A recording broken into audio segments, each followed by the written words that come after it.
Assalamualaikum warahmatullahi wabarakatuh. Alhamdulillah, jumpa lagi dengan saya Hartanto Saryono di program Tajwidku, Benahi Bacaan Sesuai Tuntunan. Ketika membaca Al-Quran, kita jumpai huruf nun bersukun atau disebut nun sakinah dan tanwin. Apakah nun bersukun? Nun sakinah atau nun bersukun adalah huruf nun yang tidak berharokat, ditulis dan diucapkan baik ketika kita membaca dengan wasal, berlanjut, ataupun kita menghentikan bacaan pada huruf nun tersebut. Sedangkan tanwin adalah nun bersukun yang diucapkan namun tidak ditulis. Ia biasa berada di akhir kata atau ism dalam bahasa Arab. Tanwin disimbolkan dengan syakl atau baris ganda.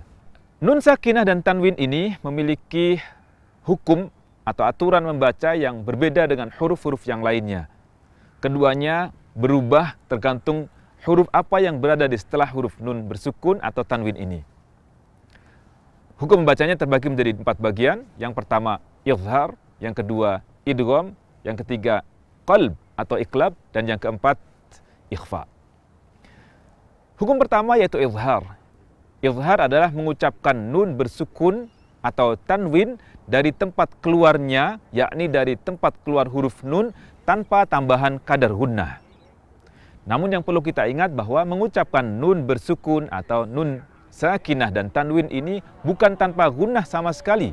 Karena bagaimanapun kita mengucapkan huruf nun dan tanwin, pasti ada unsur gunnah. Gunnah adalah suara dengung yang keluar melalui rongga hidung. Kita bisa membuktikannya ketika kita tutup hidung kita atau kita tekan hidung kita, lalu berubahlah suara yang kita ucapkan. Itulah gunnah. Misalnya, ini gunnah. Izhar ini terjadi ketika nun bersukun atau tanwin disusul oleh huruf hamzah, ha, ain, ha, ghain, dan kha.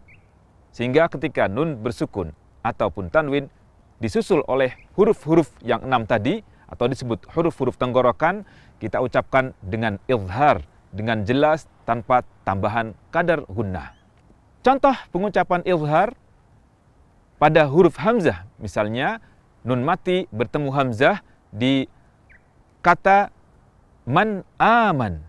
Man aman. Kita ucapkan nun dengan jelas tanpa tambahan kadar gunnah dan juga tidak ditahan dalam waktu yang lama. Atau kadang sebagian orang memantulkan bunyi nun atau tanwinnya, padahal tidak perlu.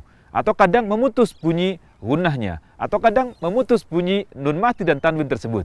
Ini hal-hal yang harus dihindari ketika mengucapkan izhar. Jadi, pengucapan kata man aman adalah dengan jelas tanpa tambahan kadar gunnah, tanpa dipantulkan, tanpa dihentikan, dan juga tanpa menghilangkan gunnahnya. Man aman. Atau tanwin bertemu hamzah, misalnya rasulun amin. Dan huruf yang kedua adalah huruf ha. Ketika nun mati bertemu dengan ha, misalnya di contoh tunhaun. Nun mati bertemu ha, kita baca jelas. Atau qaumin had. Tanwin bertemu ha, dibaca jelas atau izhar. Huruf yang ketiga itu huruf ain. Huruf ain ketika berada di setelah huruf nun sakinah atau tanwin kita baca izhar. Misalnya min alaqah. Nun mati bertemu ain. Min alaqah. Atau pada kalimat lasami'un alim, tanwin bertemu ain, maka kita baca izhar. Lasami'un alim. Huruf izhar yang keempat adalah huruf ha. Misalnya di kata yanhitun, nun mati bertemu ha, maka kita baca izhar. Atau tanwin bertemu ha, misalnya ghafurun halim. Ghafurun halim. Huruf yang kelima adalah huruf ghain. Jika nun mati, nun sakinah atau tanwin disusul oleh huruf ghain, maka kita baca izhar. Misalnya min ghillin, min ghil. Atau azizun ghafur, azizun ghafur. Huruf izhar yang terakhir adalah huruf kha. Jika nun sakinah atau tanwin disusul oleh huruf kha, maka kita baca izhar. Misalnya pada penggalan kalimat an khalaqakum. An, nun mati, bertemu kha di kata khalaqakum, maka kita baca izhar. An khalaqakum. An khalaqakum. Atau pada saat tanwin bertemu dengan huruf kha, misalnya aliman khabira atau alimun khabir. Tanwin bertemu kha dibaca izhar. Demikian juga ketika nun mati atau nun sakinah bertemu kha juga dibaca izhar. Jadi, ketika nun sakinah atau tanwin bertemu dengan huruf-huruf tenggorokan, hamzah, ha, ain, ha, ghain dan kha, kita baca izhar, baca jelas dari makhraj huruf nun tanpa tambahan kadar gunnah. Semoga kita dapat mempraktekannya dengan baik dan tanpa menambahi, tanpa mengurangi, dengan fasih dan sahih sebagaimana dahulu para sahabat belajar dari Rasulullah sallallahu alaihi wasallam.